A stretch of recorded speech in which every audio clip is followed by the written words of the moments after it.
Berikan kepada saya salah satu pasal saja yang menyatakan bahwa hukum Indonesia ini dikangkangi oleh kekuasaan. Satu pasal saja. Satu pasal. Saya jawab Anda. Siap. Pasal 6A ayat 2. Ya.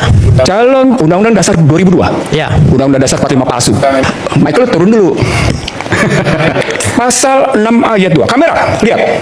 Calon presiden dan wakil presiden diusulkan oleh satu partai politik dan atau gabungan partai politik yang dipilih dalam pemilihan presiden langsung. Saya tanya balik sama Anda.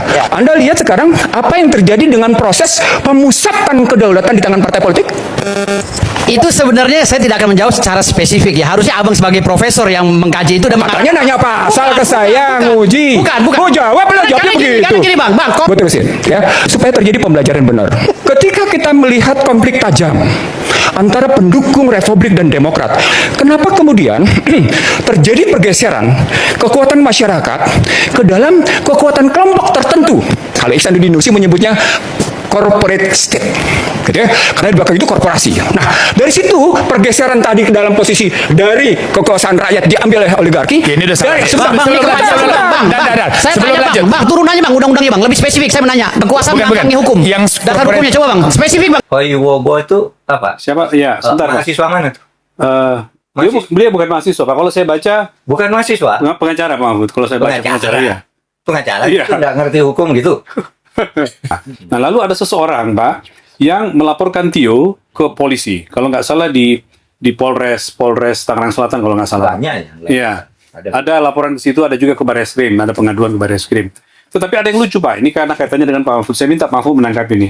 Jadi ketika melaporkan itu, seseorang itu diterima oleh polisi, dan kemudian si orang ini juga mengusulkan supaya Pak Mahfud juga ikut diperiksa, karena katanya pada forum ketika Pak Tio mengatakan bahwa dia misalnya menghina presiden, menghina SPPG dan segala macam gitu ya, itu ada Pak Mahfud dan menikmati itu di forum itu dan juga menyiarkan di kanal media sosialnya Pak Mahfud.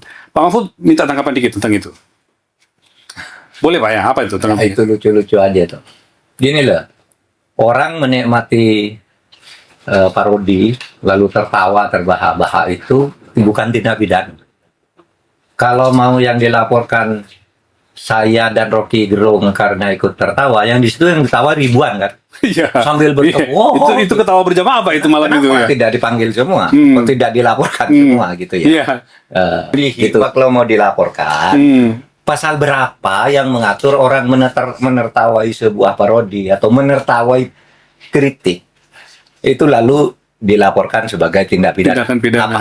Itu tidak ada pidana kalau tertawain semua aja, tangkapan semua aja semua orang itu satu ya. Jadi nggak apa-apa kalau saya dipanggil oleh polisi gitu datang. Saya malah kebetulan nih mau bicara soal Tio di Hoiwogo itu apa? Siapa? Ya, sebentar. Mahasiswa mana tuh? Beliau bukan mahasiswa, Pak. Kalau saya baca, bukan mahasiswa. Pengacara, Pak Mahfud. Kalau saya baca pengacara, ya. Pengacara itu nggak ngerti hukum gitu. Itu nggak ngerti bedanya. Ini loh, Pak Mahfud diperiksa loh. Diperiksa itu kalau sudah menjadi kasus hukum. Kalau dalam kasus pelaporan itu namanya dimintai keterangan. Nah, kalau orang sudah jadi tersangka lalu saksinya dipanggil itu namanya diperiksa. Sudah di pengadilan diperiksa. Ini antara diperiksa dan dimintai keterangan aja. Saya kira mahasiswa dia. Pengacara, Pak. Kalau dibaca di berita yang saya bacakan pengacara. Saya sendiri nggak kenal. Saya nggak kenal juga sih. Ya udahlah. Bukan muncul di komen-komen di. Halo saudara Elida Neti dan saudara Firdaus. Dulu bacotmu bukan main lantangnya. Seolah-olah kau bisa tolong orang. Seolah-olah kamu bisa selamatkan si botak, si Rasman. Gayamu, mulutmu terlalu vokal. Wow. Ternyata sekarang ditahan, kau diam semuanya. Sekarang Rasman sudah masuk penjara, kau diam. Firdaus dan Elida Neti diam 1000 bahasa. Nggak bisa ngomong. Ya. Kau selalu teriak-teriak, pasti nggak bisa ditahan. Di PN nggak ditahan, di kejaksaan nggak ditahan. Karena kalian berdua itu adalah pengacara kapan, saya nggak ngerti. Kalau yang dituduhkan itu adalah pasal yang ancaman hukumannya di bawah 5 tahun, maka tidak bisa ditahan kecuali putusannya sudah inkrah, sudah final. Makanya begitu putusan kasasi, kan saya buktikan langsung ditahan kan. Di mana kau berdua? hei kamu Firdaus, itu seragam seolah-olah militer itu serius atau lelucon sih? Siapa yang takut sama kamu dengan begitu? Ya, siapa yang takut? Saya nggak pernah ketemu kalian berdua, Eli Danete maupun Firdaus di perkara-perkara besar, nggak pernah ketemu. Adanya hanya di cuap-cuap di sosmed ya. Lihat Abang Hotman Paris ini. Sebelum kau jadi pengacara, nama Putra Batak ini sudah menjadi headline di berbagai koran dunia. Sebelum kau jadi pengacara, di awal tahun 90 ada di Herald Tribune, ada di Sydney Morning Herald, ada di New York Times dan berbagai koran di Hong Kong dan Singapura. Itulah abangmu ini Hotman Paris. Tapi tidak banyak bacot seperti kalian berdua, ya. Kalian mana pernah menangani perkara bisnis besar? Nggak ada.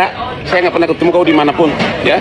Gayanya aja, pakai di seragam militer. Aduh, kamu serius atau mau melawak sih? Saya mau tanya. Ini pertanyaan nih. Mau serius atau mau melawak sih? Lihat tuh, 90% pengacara di Indonesia ini Hotman Paris yang pegang pengacaranya. 90% kasus bisnis, lihat di jurisprudensi, lihat di berbagai buku-buku. 90% kasus bisnis di Indonesia ini Hotman yang pegang. 90%. Ya, 90% kasus bisnis di Indonesia ini Hotman yang pegang. Ya, 90% konglomerat Hotman yang pegang. Ribuan. Halo teman-teman, jumpa bersama saya di Politik Dangi ya. Ini menarik sekali teman-teman. Firdaus ini sebenarnya mempermalukan diri sendiri ya.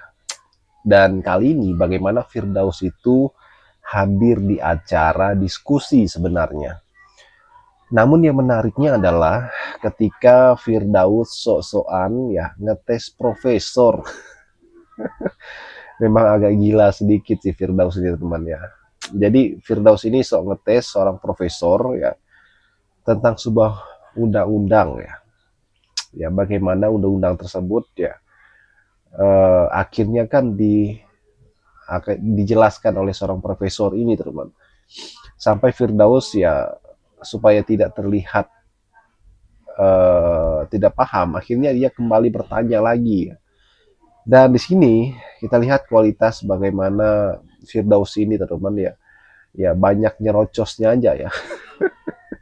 Jadi tidak heran kalau Firdaus itu selalu bertentangan dengan Hotman Paris juga ya.